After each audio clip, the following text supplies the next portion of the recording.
Minister Lindiwe Zulu, ministers from the different departments and or their representatives, Deputy Minister of Defense and Military Veterans, Deputy Ministers here present, Secretary for Defense, Chief of the South African National Defense Force. Important representatives and delegations who are present here on this very important day, the launch of the South African National Defense Industry Council.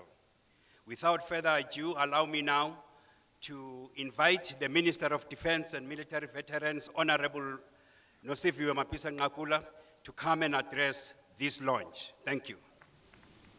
In welcoming you, allow me first to express our gratitude that you saw it fit to come and bear witness to one of the key and epoch-making events in the course of rebuilding and repositioning the South African National Defense Force and its role in our democratic society.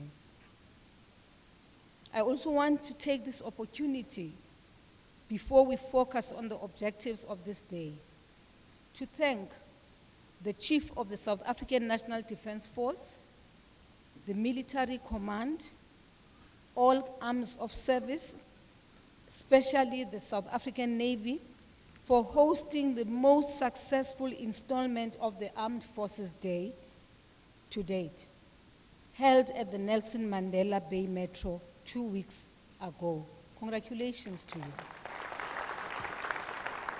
Honorable colleagues and friends, today the Department of Defense takes yet another step in rolling out the implementation of the Defense Review 2014 with the establishment and formal launch of the National Defense Industry Council. This development brings the defense industry as a major player in the country into alignment with other industries and sectors that have a formally regulated platform for engagement with government in order to achieve common national objectives. I must emphasize that while the intention is for cooperation that extends beyond our sector, the defense industry and government should agree that the priority is the sustainability of our defense capability in order to support the operational readiness of the South African National Defense Force and its capability requirements. In this regard, a clear understanding should emerge in this partnership about how we identify, develop, and protect sovereign capability, and to define what constitutes those that are strategic in line with the country's defense capability requirements. Let me start with the Secretary of Defense, who actually will be the chair of this entity which we are establishing. You may stand, Secretary, Dr. Kulube. Thank you. And then the Chief of the South African National Defense Force, General Shoke.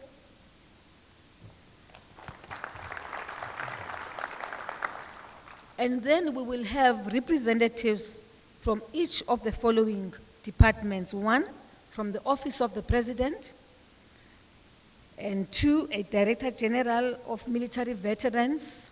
We have one in an acting capacity for now. Hopefully by the 1st of April, we will have a DG in DMV. A Director General from State Security Agency. A Director General from the Department of International Relations. A Director General from the Department of Science and Technology. A Director General from the Department of Public Enterprises. A Director General from Trade and Industry. And I am tempted, SecDef, with due respect, to include a Director General from the Department of Small Business. Reason being that we have been talking about set-asides for the SMMEs. We have been talking about set-asides for women in particular, who have been a marginalized grouping within the economic activity in this country. So I now, not because the minister is here, but because we discussed this earlier on, that even if it is not in this speech, it is now being included, SecDev. Of course, a group CEO of Dinel, Chief Executive Officer of AMSCO, Chief Executive Officer of Council for Scientific Research, CSIR, Chief of Defense Materiel Division, Executive Director of Aerospace, Maritime and Defense Industry Association, and that is AMD. I think that small and medium enterprises would be very excited to see that we are participating in this kind of a meeting, because we're looking for opportunities for small and medium enterprises. We are in the process of finalizing our transversal agreement, which we are supposed to have with the defense. I think the issue here for small and medium enterprises, one is the transformation that you spoke about. For us, that is key.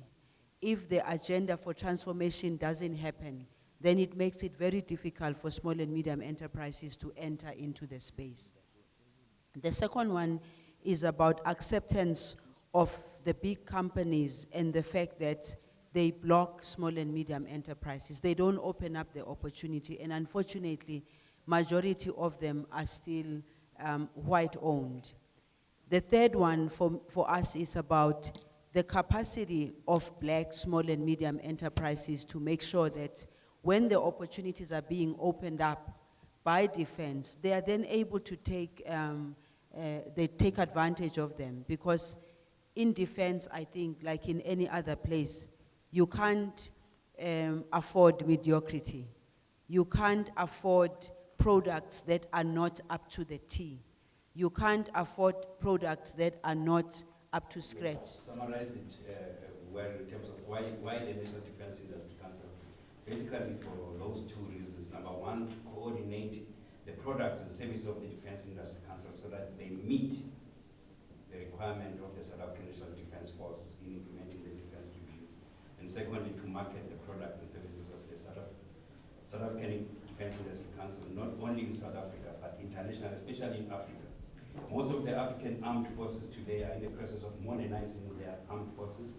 And we're saying to these armed forces in Africa, as they modernize their armed forces, they should not look in the north, they must look in the south for those technologies. Thank